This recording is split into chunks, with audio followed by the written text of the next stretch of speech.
unaware his wife was a secret billionaire. He moved his mistress in while she fought cancer. What would you do if your spouse replaced you in your own home during the hardest fight of your life? Let us see how it unfolded. While Maya Ellison Hart sat beneath a chemotherapy drip fighting to keep her body alive, her husband opened the front door of her home and carried his mistress's suitcase inside. At 10:14 on a cold Thursday morning, the infusion room at Ellison Oncology Center hummed with softened machines, low voices, and the faint medicinal smell of alcohol wipes. Maya sat beside a tall window overlooking Manhattan, wrapped in a charcoal cardigan over a pale gray sweater, a black silk scarf tied neatly around her head. Clear tubing ran from the port beneath her collarbone to the bag hanging above her. On her wrist, a white treatment band displayed her name, the date, and the medication cycle she had spent all week trying not to fear. She kept one hand around a paper cup of ginger tea and the other resting on her phone, waiting for the nausea to settle. The movement alert appeared without sound. Front entry, Ellison Townhouse. Maya opened the security feed. For 3 seconds, the camera showed only the polished stone steps of the Upper East Side townhouse and the shadow of someone approaching. Then Claire Bennett entered the frame, blonde hair tucked beneath a camel coat, pulling 2 large cream suitcases toward the door. Ethan stood inside holding it open. He wore the navy sweater Maya had bought in the winter before her diagnosis. When Claire struggled with the larger suitcase, Ethan stepped onto the landing, lifted it by the side handle, and carried it across the threshold as naturally as if he had been expecting her for years. Maya did not move. The infusion pump clicked once beside her. On the screen, Claire turned back toward a waiting car and retrieved a garment bag, a cosmetics case, and a small framed photograph. Ethan took the garment bag and kissed her temple before the door closed. Maya watched the recorded clip again, not because she doubted what she had seen, but because betrayal had a way of asking the mind to prove it twice. Her phone vibrated. Ethan's message appeared beneath the video. You should stay near the clinic for a few more weeks. Claire is helping me keep things stable while you recover. Maya read the sentence slowly. 6 months earlier, when the biopsy confirmed stage 2 breast cancer, Ethan had stood beside her in a private consultation room and promised they would treat the illness as a shared fight. During the first cycle, he brought flowers. During the second, he began missing appointments. By the fourth, Claire's name appeared more often in his explanations than Maya's did in his concern. Now, during one of the final chemotherapy cycles before surgery, he had moved Claire into the townhouse where Maya's clothes still filled the closets and her medical schedule remained pinned inside the kitchen cabinet. A nurse passed behind her and adjusted another patient's blanket. Maya lowered the phone before anyone could see the footage. She pressed 2 fingers against the rim of the paper cup until the trembling in them stopped. Then she opened the home access application. Claire's profile had been added at 8:02 that morning with full residential entry. Maya's own status still showed active, but the primary bedroom climate settings had been changed, and a note in the household schedule read, Claire, in residence. No one had asked Maya. Ethan believed residence followed possession, that the person sleeping beneath a roof became more real than the person whose name stood behind its walls. He had lived at the townhouse for 4 years and spoken of it, as though his success had purchased every room. Maya had never corrected him because privacy had once felt kinder than comparison. She opened her handbag and found the matte black Ellison Health credential behind her insurance card. The lettering was discreet, almost invisible beneath the infusion room light. Her thumb rested across her name. She could have made one call. Instead, she locked the phone, finished the ginger tea, and waited until the medication stopped dripping. When she finally rose, Claire was unpacking in Maya's bedroom, unaware that the house she had entered did not belong to Ethan, and that the woman she had replaced was not nearly as powerless as illness made her look. By the time Maya returned to the Upper East Side townhouse, Ethan had not only moved Claire into her bedroom, he had rewritten the household to make his sick wife look like the visitor. At 1:38 that afternoon, Maya stepped from the car in the same charcoal cardigan and pale gray sweater, her black silk scarf still tied neatly around her head. The chemotherapy fatigue had settled into her bones, heavy and cold, but she kept one hand steady on the railing as she climbed the stone steps. The keypad accepted the first 4 digits, then flashed access denied. She entered the code again. Red light. Behind the glass door, The entry hall looked almost unchanged, except for Claire's camel coat hanging from the brass hook where Maya's treatment jacket usually rested. The doorman approached from the vestibule with an expression that tried to be professional and apologetic at once. Dr. Hart, Mr. Hart updated the resident's instructions this morning. What instructions? He turned the tablet toward her. Ethan's name appeared beneath the access change. Claire Bennett had been added as an authorized resident. Maya had been marked temporary medical residence, off-site.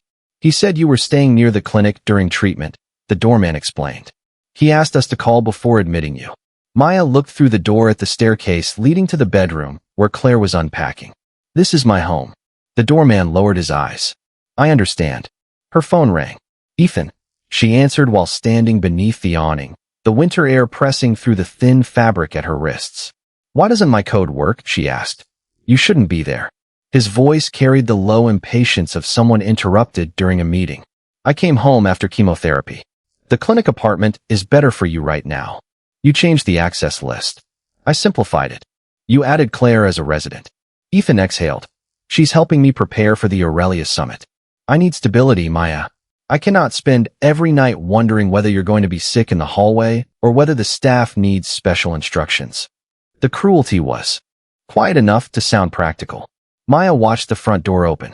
Claire appeared at the top of the steps wearing Maya's ivory cashmere robe, the one Vivian Ellison had given her years earlier. Her bare feet crossed the marble floor without hesitation. She stopped behind the glass, one hand resting on the doorframe as though receiving an unexpected delivery. You came all the way here? Claire asked when the doorman led her into the vestibule. You should be resting.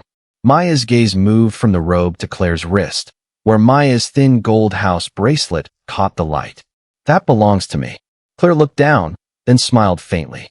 Ethan said you weren't using much of this anymore. Ethan remained on speaker. Do not turn this into a scene. You moved her into my room. Our room, he corrected. And you are staying elsewhere by choice. Maya looked at the tablet again. My status says off-site by medical necessity. That is what the staff needed to understand. Did I authorize it? You are not well enough to manage the house right now. Claire folded the robe tighter around herself. Maya, you need rest. Ethan needs a partner who can actually stand beside him. For a moment, the only sound was the muted traffic along the avenue. Maya felt the sentence land where her body was already tender, but she gave Claire nothing to hold. Send me the access change log, she told the doorman. Ethan's voice sharpened. That is unnecessary. Then it should be easy. She photographed the screen, including the timestamp and Ethan's administrator identification. The doorman emailed the log to her before either of them could stop him. Maya turned away from the door without asking permission to enter. Behind her, Claire called after the staff to have several boxes moved from the primary bedroom into storage. One label was visible through the glass. MY, personal. Ethan believed he had reduced his wife to a patient living elsewhere. Claire believed the robe, the bracelet, and the bedroom had become hers because she was wearing them.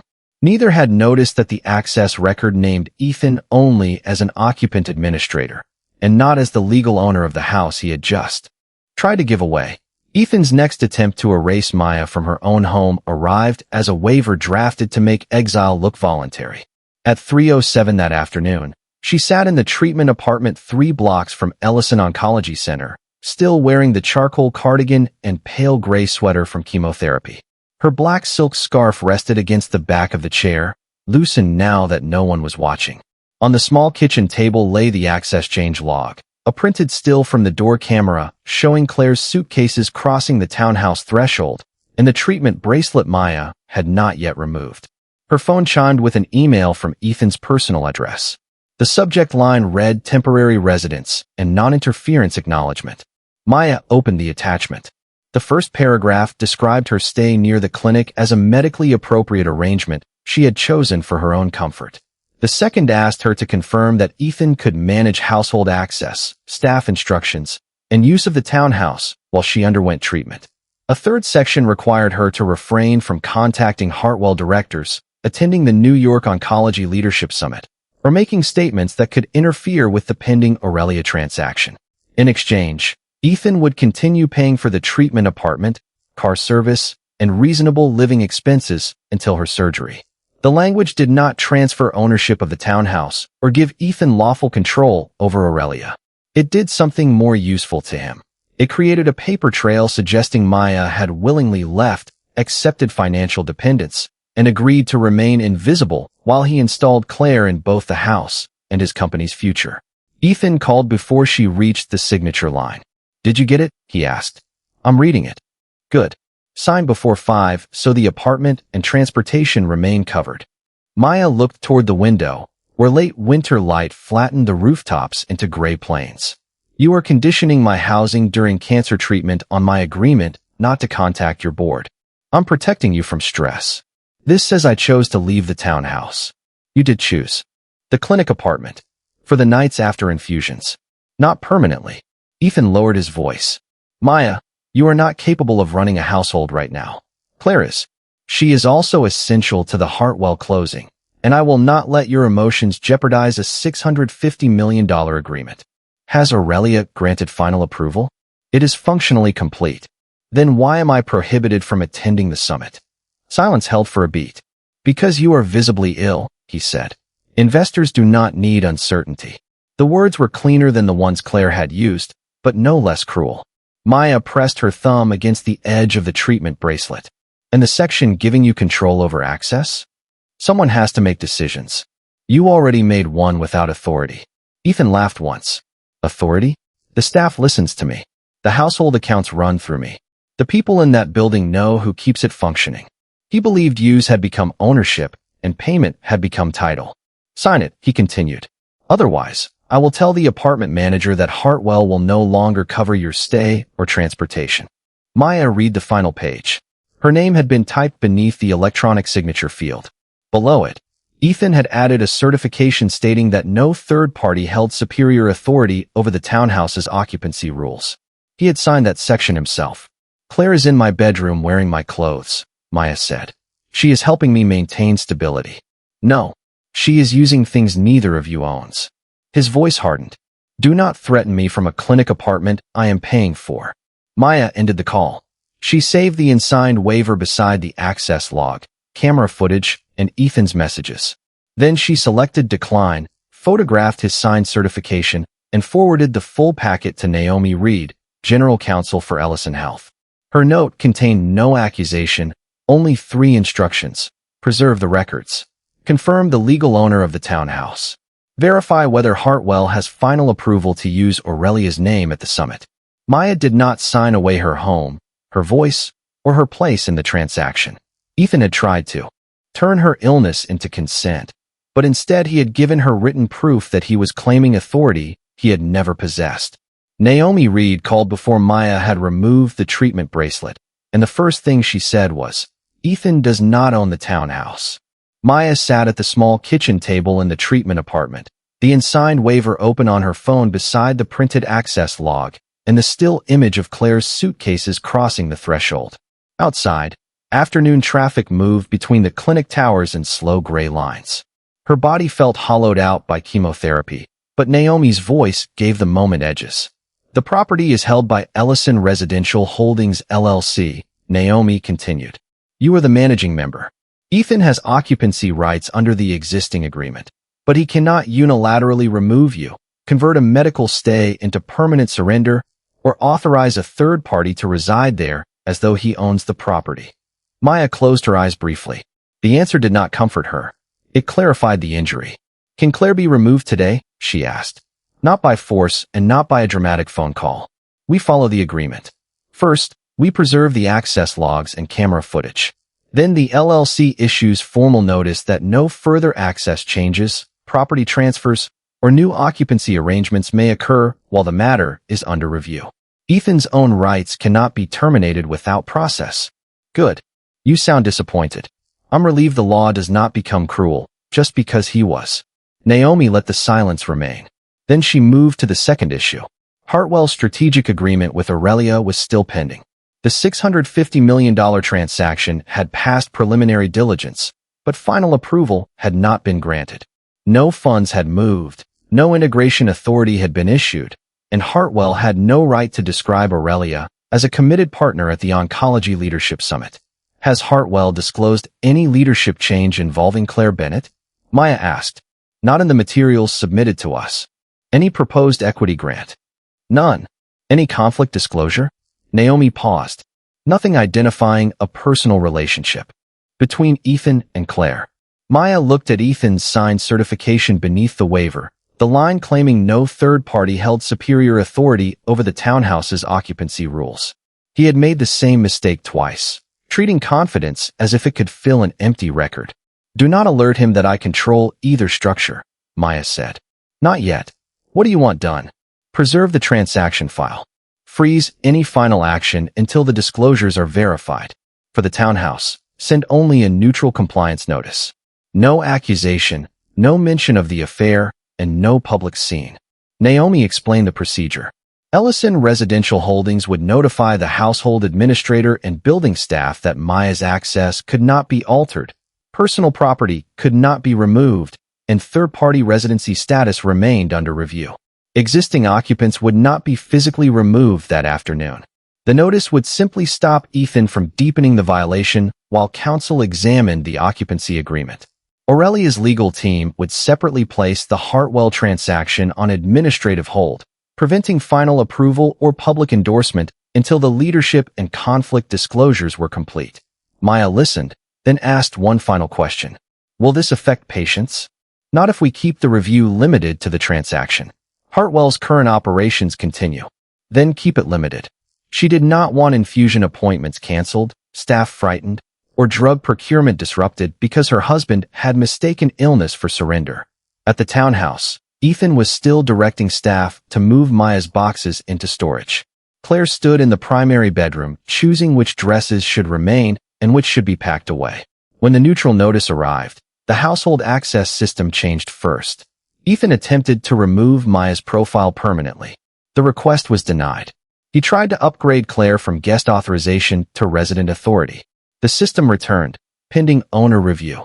He called the building manager and demanded an override, but the manager read the LLC notice exactly as written.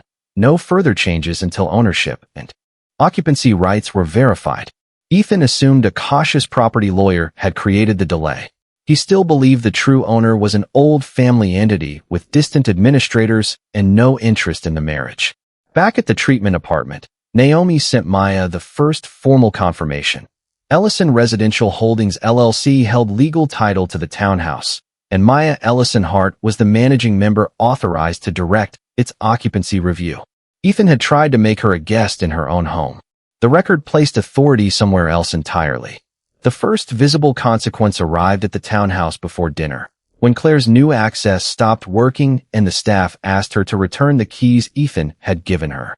Maya was still in the treatment apartment, wrapped in the same charcoal cardigan, when the door camera application recorded Claire standing beneath the vestibule light with a garment bag over one arm and a pharmacy package in the other. She entered the code once. Red light. On the second attempt, the system displayed authorization under review. Claire knocked hard enough for the sound to carry through the marble hall. A member of the household staff opened the inner door but did not step aside. Ms. Bennett, Ellison Residential Holdings has limited third-party access while occupancy is being reviewed, he said. You may enter only when accompanied by an authorized occupant. Claire looked past him toward the staircase. I live here. Your status has not been approved. Ethan appeared behind her in shirt sleeves, phone already in his hand. Override it. The system will not accept further changes. The staff member held out his palm.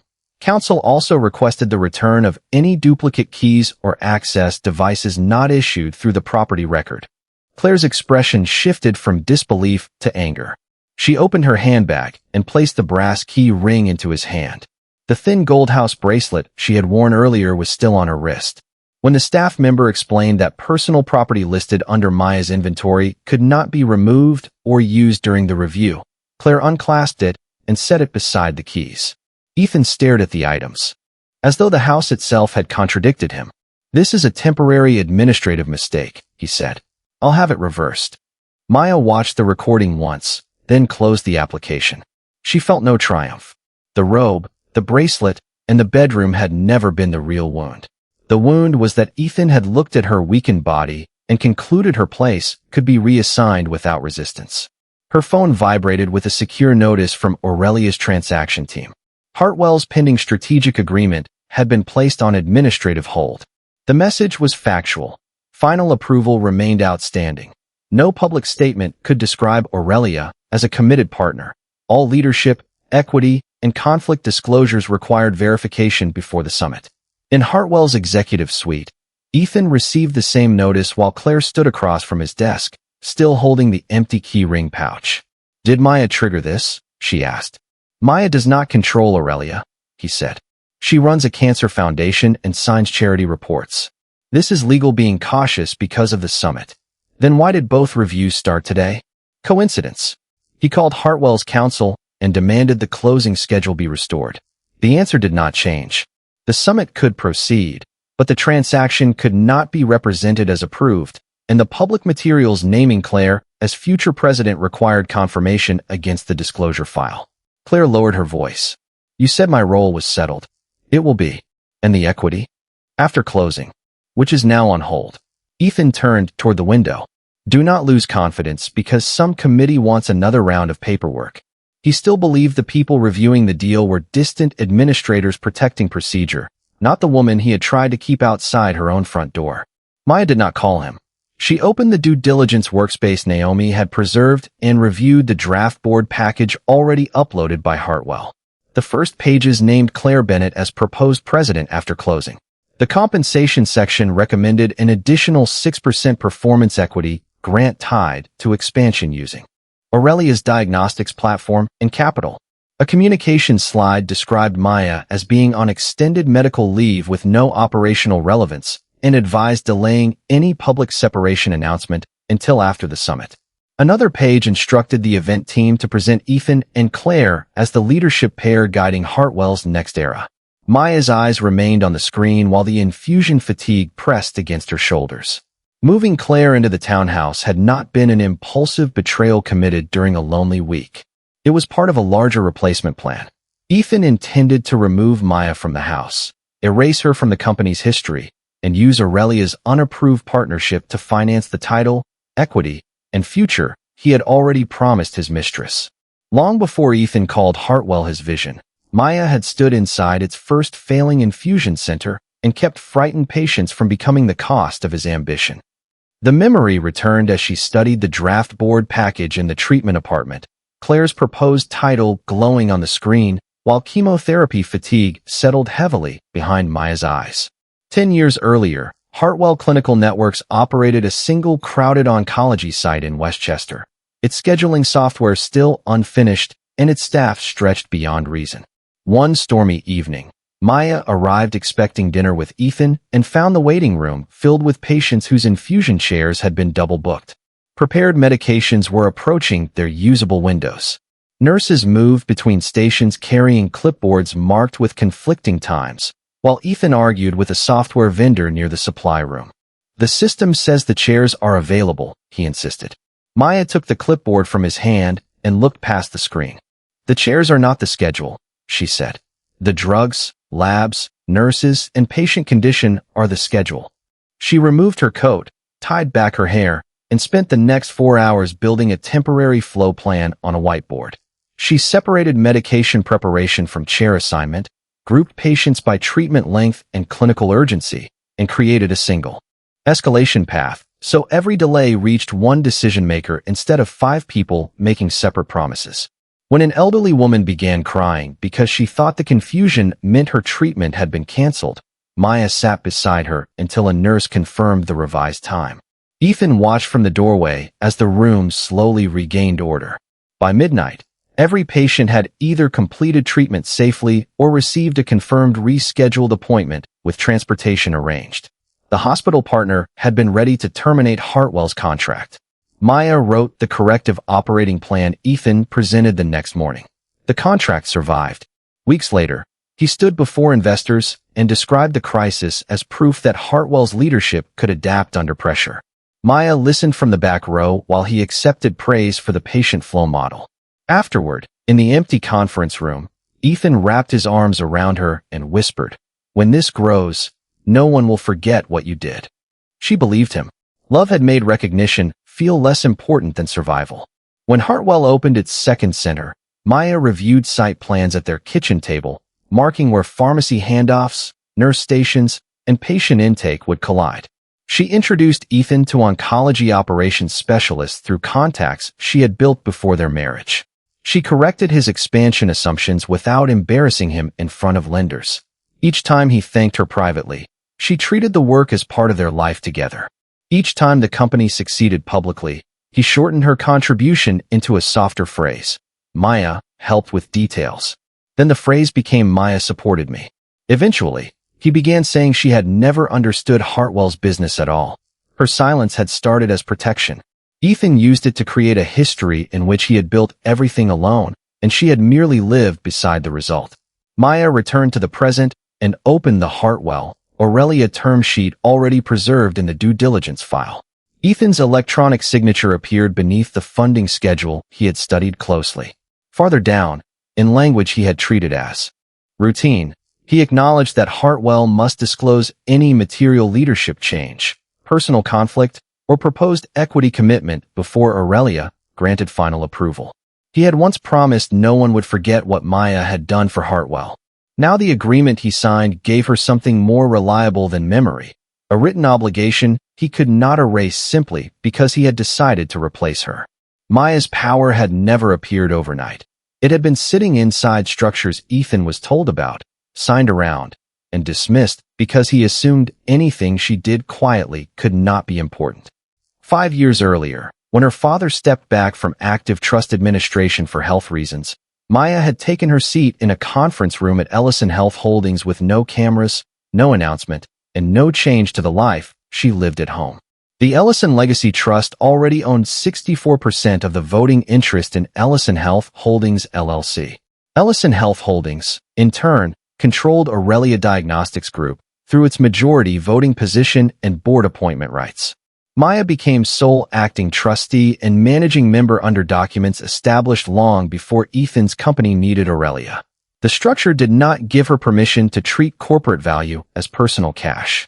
It gave her a duty to direct the voting interests, approve major strategic actions, protect the trust's beneficiaries, and consider the employees and patients whose lives depended on Aaliyah's decisions. Her father had explained it with one hand resting on the operating agreement. Control is not ownership without responsibility, he said. Every vote must survive the question of who it protects. Maya signed beneath her full legal name, Dr. Maya Ellison Hart. She continued using Hart socially because she still believed marriage could hold two histories without forcing one to disappear. Ethan was not excluded from the truth. That evening, Maya told him that she had assumed active responsibility for Ellison Health Holdings and the trust's controlling interest in Aaliyah. He was reviewing Hartwell expansion projections on his laptop and barely looked up. "So you're running the family foundation now?" he asked. "The foundation is separate, right? The health holdings." He said the words with the vague patience of someone indulging a complicated inheritance. Maya explained that the trust controlled Aaliyah's voting rights, that she was managing member, and that major transactions required governance approval. Ethan nodded, kissed her forehead, and returned to his spreadsheet. Because she did not discuss valuation over dinner or place her name on Aaliyah's buildings, he decided the authority was ceremonial. 4 years earlier, the townhouse had been acquired by Ellison Residential Holdings LLC, another entity within the established family structure. Maya was its managing member. Ethan received the occupancy agreement through counsel and signed the household administration acknowledgement that allowed both spouses to live there while preserving the LLC's legal ownership. The document permitted ordinary household management. It did not authorize either occupant to exclude the other, grant long-term residence to a third party, dispose of personal property, or represent themselves as the property owner. Ethan reviewed the section concerning staff, maintenance, and security access. He skipped the ownership provisions and later referred to the townhouse as something his success had earned. Maya did not correct him in public. Privacy still felt like dignity then. 18 months before the present, Hartwell entered negotiations with Aaliyah for the $650 million strategic agreement. Ethan received the term sheet naming Ellison Health Holdings as Aaliyah's controlling entity. The disclosure schedule required Hartwell to report material leadership changes, proposed equity grants, personal conflicts, and any public statements implying approval before closing. Ethan signed electronically. Claire received the same schedule through Hartwell's transaction workspace. Both focused on the funding timetable, diagnostics integration, and expansion projections. Neither asked who exercised final authority at Ellison Health Holdings. In the treatment apartment, Naomi Reed placed the relevant records side by side on Maya's secure screen. The trustee certification naming her sole acting trustee, the operating agreement summary confirming her management authority, the townhouse ownership record, Ethan's occupancy acknowledgement, and the Hartwell, Aaliyah term sheet carrying his signature. Maya could not remove Ethan from Hartwell, confiscate Claire's existing shares, or use Aaliyah to settle a marriage. She could require truthful disclosures before approving the transaction, and she could direct the townhouse review through the LLC that owned it. The evidence showed that both conditions had already been triggered. Ethan had tried to exclude Maya and install Claire in a property he did not own, while simultaneously preparing an undisclosed leadership change, personal conflict, and 6% equity promise under a transaction he had certified would remain accurate. He had not been defeated by a hidden clause. He had activated powers he was warned about by doing exactly what he signed not to do. Ethan and Claire were not merely replacing Maya in the townhouse. They were preparing to use Aurelia's money and name to transfer Hartwell's future into their own hands before anyone with real authority could object. The next morning, Maya sat inside a private conference room at Aurelia's Midtown headquarters, a charcoal suit replacing the treatment sweater she had worn the day before, though the black silk scarf remained wrapped neatly around her head. Fatigue pressed behind her eyes, and the skin around the port beneath her collarbones still felt tender, but her voice stayed even as Naomi Reed opened the preserved Hartwell board package on the screen. The plan extended far beyond Claire's suitcases. Immediately after the proposed $650 million agreement closed, Ethan intended to nominate Claire as president of Hartwell, move day-to-day operational control beneath her office, and recommend an additional 6% performance equity grant tied to the expansion Aaliyah would finance. Claire already owned 2%. If the grant were approved and aligned with Ethan's 38% voting position, they expected enough support from directors eager for Aaliyah's capital to make their leadership structure difficult to challenge. He cannot issue those shares by himself, Maya said. No, Naomi replied. But the package assumes the board will treat them as part of the closing plan once the partnership is public. The communications slides revealed the second layer. At the New York Oncology Leadership Summit, Ethan and Claire would appear together as Hartwell's future leadership team. Aaliyah would be described as having endorsed the transition, even though final approval had not been granted. Maya's absence would be explained as extended medical leave. A prepared talking point described her as having no operational relevance to Hartwell or the strategic transaction. The words were clinical, almost bloodless, which made them more intimate in their cruelty. Ethan had taken the weeks when chemotherapy weakened her body and converted them into a public narrative of permanent incapacity. Claire's comments were embedded throughout the draft. Could the president title appear on summit materials before the board vote? Could her equity be announced as part of the partnership vision? Would the townhouse serve as the location for post-summit leadership dinners? Ethan had answered each question with the same strategy. Establish momentum first, complete approvals after. One margin note read, "Once Aaliyah is publicly attached, no one will want to disrupt the deal." Maya understood the calculation. Ethan knew Aaliyah was large, private, and governed through a holding structure.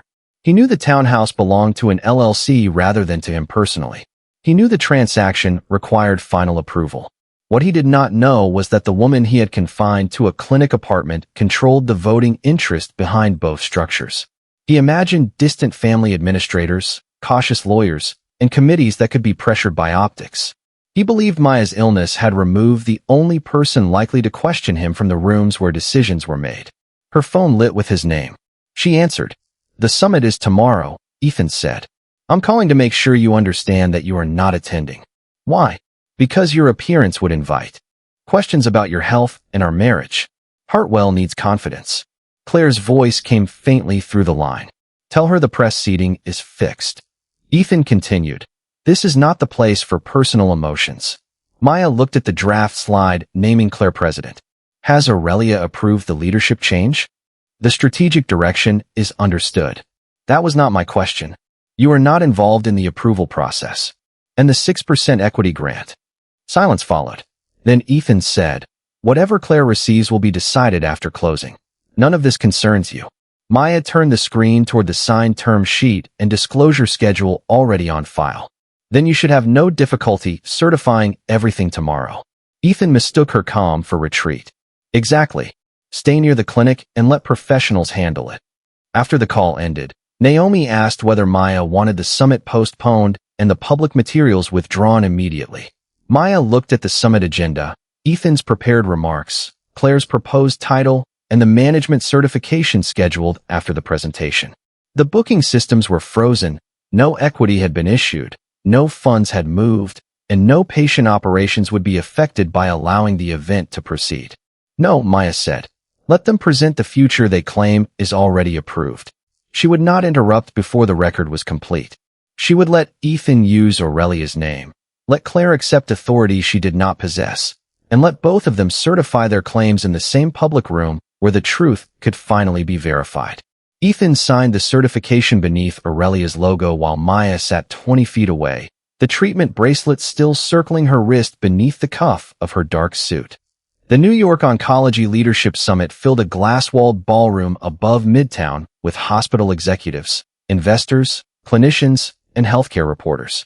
On stage, a white screen displayed Hartwell plus Aurelia, the next ERA of integrated cancer care, though no final agreement had been approved. Maya remained near the rear beside Naomi Reed, her black silk scarf framing a face still thinned by treatment. Ethan had removed her from the guest list, but Naomi had entered her through Aurelia's governance credentials. He did not notice her when the lights lowered. Claire stood beside him in a fitted ivory suit, one hand resting on the podium, the other holding the presentation remote.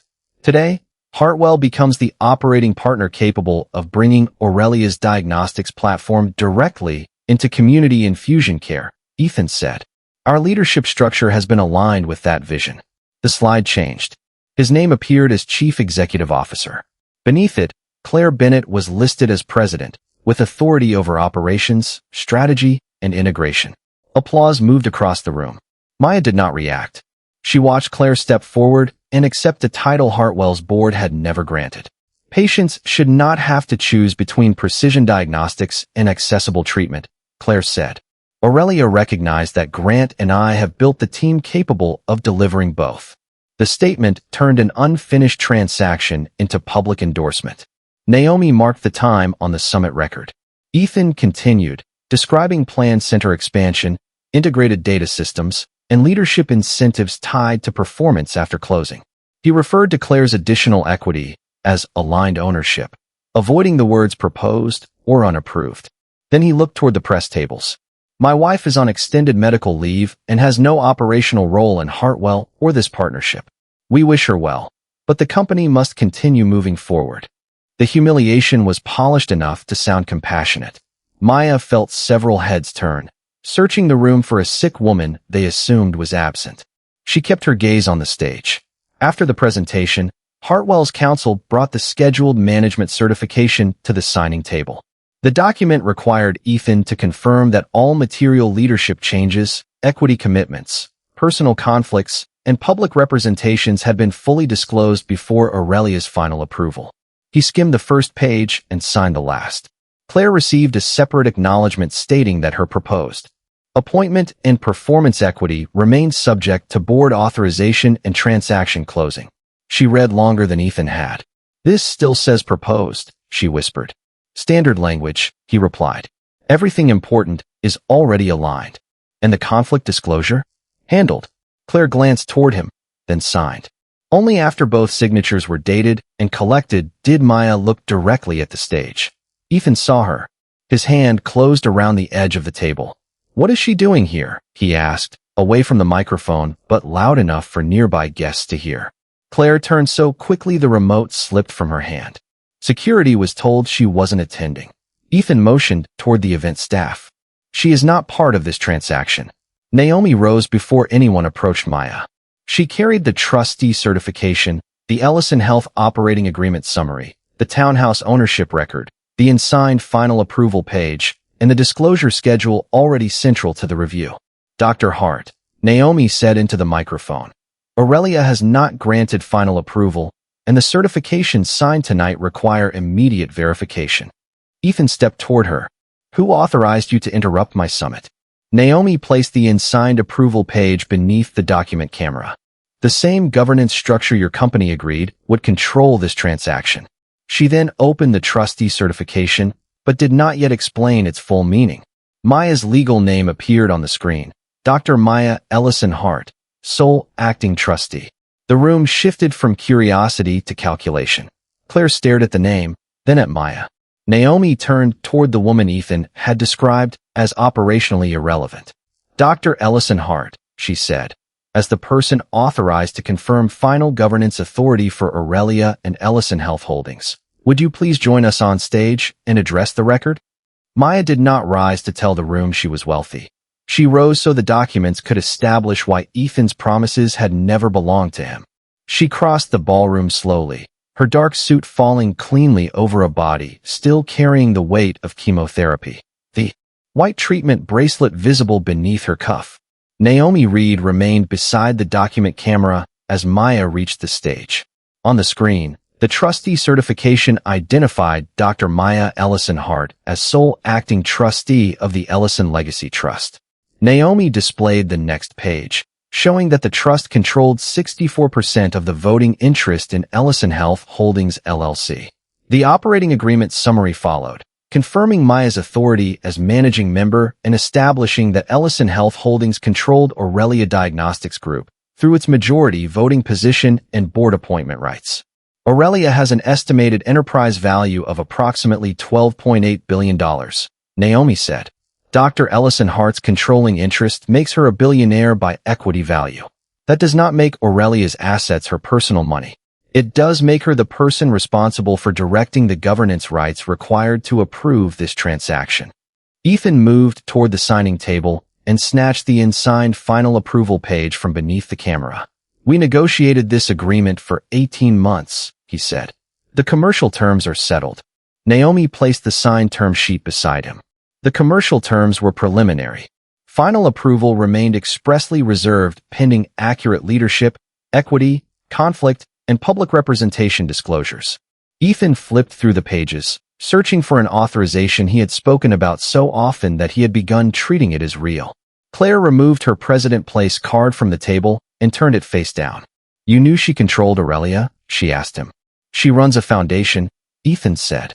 This is family governance paperwork. Maya looked at the screen displaying her name above the voting structure. The foundation is separate, she said.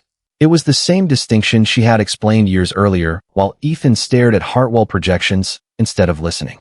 Claire stepped closer to the document camera. What about the townhouse? Naomi displayed the existing ownership record for Ellison Residential Holdings LLC and the operating summary, naming Maya as managing member. The property is owned by the LLC, she said.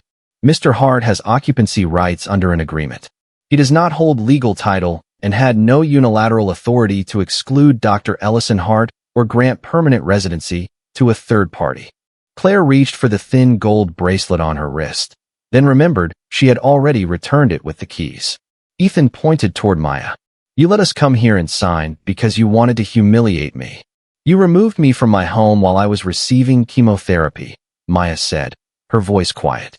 You described me as medically irrelevant, used Aurelia's name without approval, promised Claire a title and equity your board had not granted, and certified that every material conflict had been disclosed. I did not create that record. Naomi read the formal governance notice already authorized through Aurelia's transaction process. Final approval of the $650 million agreement was suspended pending independent review. Hartwell was prohibited from representing Aurelia as a committed partner, using its name in public materials, or presenting Claire's proposed title and equity as approved. Ethan opened the transaction portal on his phone. His dashboard still showed Hartwell's submitted files, but the editing controls had disappeared. Status, governance hold. External representation authority, suspended. He attempted to upload a revised disclosure. The system rejected it and directed all future submissions to the independent review channel. Claire picked up the acknowledgement she had signed and read the sentence stating that her position remained proposed. Then she stepped away from Ethan, not dramatically, but far enough for the photographers to capture the distance. Maya did not smile. She asked that the summit continue with its clinical panels and that no patient program be disrupted.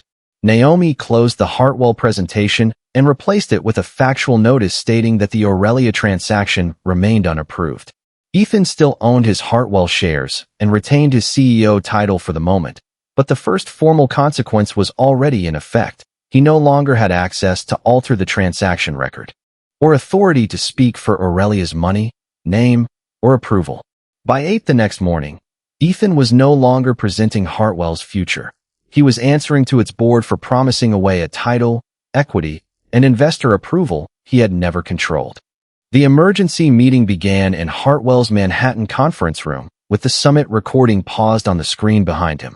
Ethan remained at the head of the table because his 38% voting stake still existed, and he had not yet been removed as chief executive.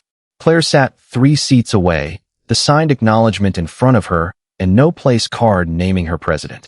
Maya joined by secure video from Aurelia's headquarters with Naomi Reed beside her. She wore the same dark suit, though the treatment bracelet had been replaced by a small bandage where the infusion line had irritated her skin. The directors reviewed only the records already created: the Hartwell, Aurelia term sheet, the disclosure schedule, the draft board package, Ethan's management certification, Claire's acknowledgement, the summit slides, and the video of their statements. No hidden account or surprise clause was needed. The gap between what they had disclosed and what they had announced was visible in their own signatures.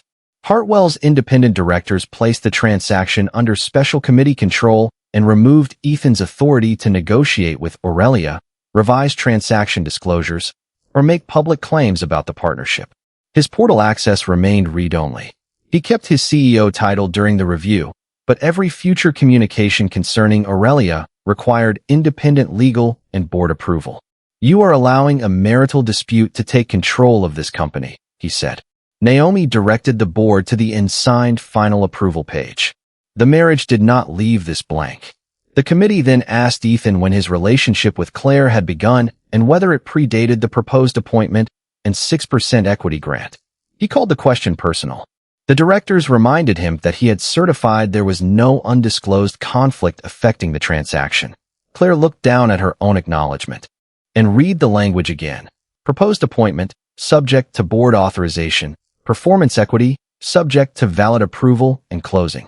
"You told me the vote was already secured," she said. Ethan turned toward her. It would have been if Maya had stayed out of the process. Claire looked at the screen where Maya sat quietly beside the governing documents. She was the process. The words emptied the room of the last illusion he had offered her. Ethan had not owned the townhouse, Aurelia's approval, the board vote, or the 6% he promised. He had offered Claire a future assembled from other people's authority and expected public momentum to make it real. The board suspended her from all transaction and integration work while the conflict review continued. Her existing 2% common equity remained untouched. The proposed 6% grant was removed from the board package because it had never been approved. She was instructed to return all restricted transaction materials and preserve her communications with Ethan. No one escorted her through the lobby. She simply left the conference room without the title she had worn on stage. By afternoon, uncertainty had reached Hartwell's infusion centers. Managers asked whether the Aurelia hold would interrupt diagnostics access. Vendors wanted to know whether expansion orders should be paused. Several employees feared layoffs, though Hartwell still had operating revenue, and its current patient services remained active. Naomi asked Maya whether Aurelia should terminate the agreement immediately. Maya looked through the glass wall of her office at analysts, laboratory teams, and clinical coordinators moving through an ordinary workday. Then she pictured patients waiting in Hartwell chairs, already carrying enough fear inside their bodies. "No," she said. "Release no funds and keep the governance hold in place, but preserve every existing patient service, lawful vendor payment, and treatment schedule." Ethan had used her illness to make her disposable. Maya refused to use his misconduct to make patients and employees disposable in return. Over the next 60 days, Maya used the power Ethan had mistaken for weakness to protect the patients beneath Hartwell's crisis without allowing him to control the process that would decide its future. Aurelia released no money, issued no endorsement, and made no promise that the $650 million agreement would survive.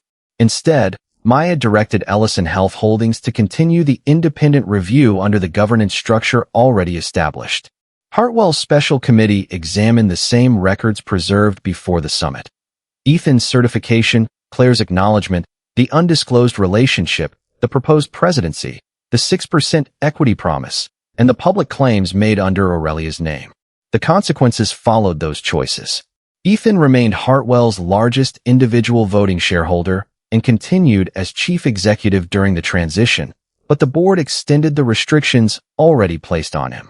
He could not negotiate with Aurelia, revise the transaction package, announce strategic partnerships, or promise leadership positions and equity without committee approval.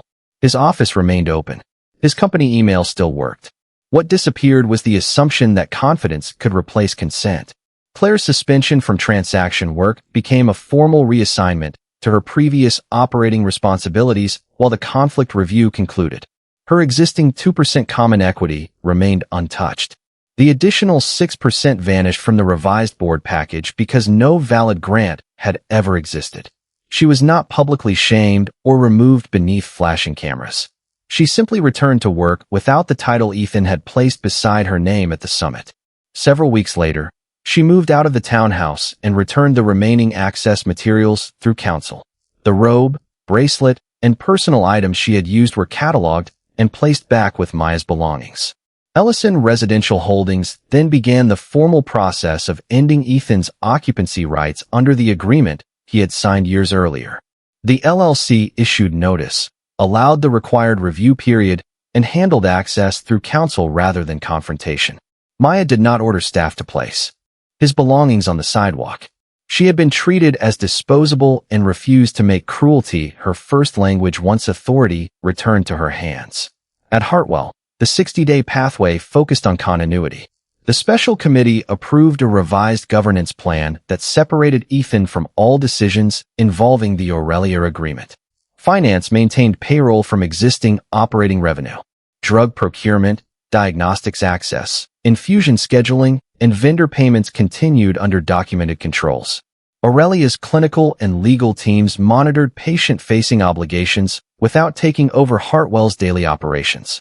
Maya insisted that no center lose treatment capacity merely to strengthen Aurelia's bargaining position. If the agreement resumed, it would proceed through accurate disclosures and independent leadership oversight.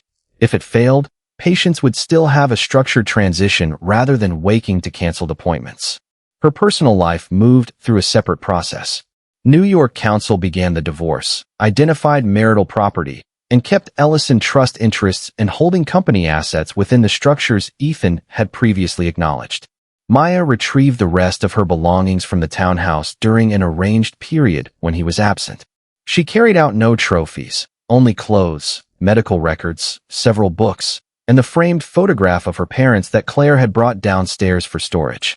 Using Aurelia's existing community budget, Maya approved the Vivian Ellison Patient Navigation Program, designed to help cancer patients coordinate appointments, insurance, transportation, and family care while treatment made ordinary life difficult. 10 months later, the first families would enter its Baltimore offices. By the end of the review period, Maya had completed surgery, begun recovery, and moved into a quieter apartment with sunlight across the bedroom floor. Yet one question remained beyond the reach of board votes: property notices and settlement drafts. When she finally stood before patients carrying the same fear she had once carried alone, would she still see her body as the reason Ethan abandoned her, or as the place where she had learned no one else could define her worth? 10 months after Ethan moved his mistress into Maya's home while she fought cancer, Maya stood inside the Baltimore offices of the Vivian Ellison Patient Navigation Program and watched a frightened woman realize she would not have to face treatment alone. Morning light fell across a wall of appointment calendars, transportation maps, insurance guides, and handwritten notes from families who had already received help. Maya wore a soft cream suit, her hair growing back in close curls after chemotherapy, and no scarf covered the faint line where treatment had once changed the shape of every day. She had completed surgery, entered follow-up care, and learned to measure recovery in ordinary things, climbing stairs without stopping, tasting coffee again, sleeping through the night without listening for fear. Around her, patient navigators coordinated rides, translated insurance denials into understandable steps, arranged childcare, and helped families build schedules that did not collapse when illness entered them. The program had begun with Aurelia's existing community budget and now worked alongside oncology centers across Maryland. No patient had to prove importance before receiving attention. No spouse had to know the right executive. No one's weakness became permission for someone else to erase them. Hartwell had survived the governance review under stricter board oversight. The strategic agreement with Aurelia resumed only after corrected disclosures, independent negotiation, and protections for patient operations. Ethan kept his shares, but he no longer controlled the transaction or spoke as though the company's future belonged to his signature alone. The board maintained independent approval over major partnerships, leadership changes, and equity grants. Claire returned briefly to her previous operating duties, then left Hartwell through a professional separation. Her existing 2% interest remained intact. The 6% Ethan had promised never existed beyond an unapproved plan. The townhouse had been handled through council. Ethan's occupancy ended after the required process, and Maya chose not to return there as her permanent home. Ellison Residential Holdings kept the property, but she moved into a sunlit apartment overlooking the East River, where every object had entered because she wanted it there. After the program's opening ceremony, Maya stepped into the quiet hallway outside the consultation rooms and found Ethan waiting near the elevator.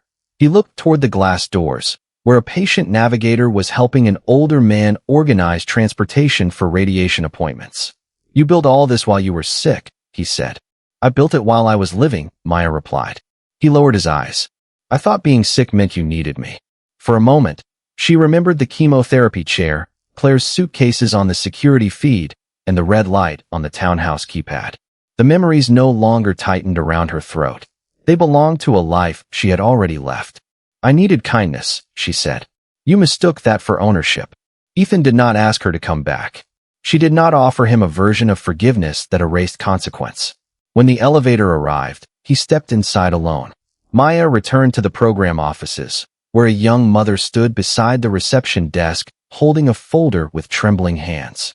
Maya walked over, pulled out a chair, and sat beside her without looking at the clock. On the wall behind them hung the old treatment bracelet Maya had worn the day Claire entered the townhouse, placed inside a simple frame beside the program's first patient schedule. It no longer represented the moment her husband replaced her.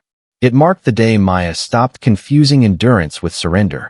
Unaware his wife was a secret billionaire, Ethan moved his mistress into her home while she fought cancer, never realizing that the house, the company, and the future he had promised all rested under the authority of the woman he had mistaken for powerless.